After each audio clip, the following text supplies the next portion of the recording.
Welcome back to my YouTube channel fruit market Sopore one में आप सभी दोस्तों को मैं अपने यूट्यूब चैनल पर वेलकम करता हूं। तो दोस्तों आज मैं आपको खूबसूरत नज़ारा दिखाने वाला हूं। तो दोस्तों वीडियो को एंड तक देखना और इन्जॉय करना। ये डिग्री कॉलेज बुमई जंगेर यहाँ पे बन रहा है, जो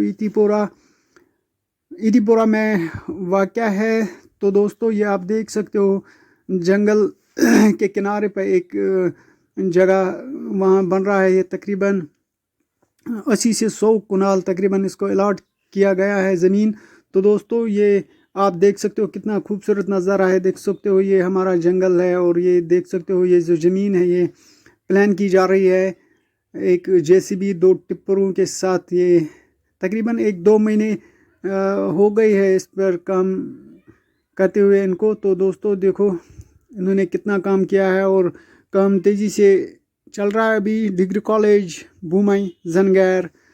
तो दोस्तों वीडियो को एंड तक देखना और खूबसूरत नज़ारा मैं आपको दिखा रहा हूँ। अपने जो जंगल है ये ईदीपुरा बुमई में वाक़या है ये डिग्री कॉलेज। तो यहाँ आप देख सकते हो, देखो कितना खूबसूरत नज़ारा है।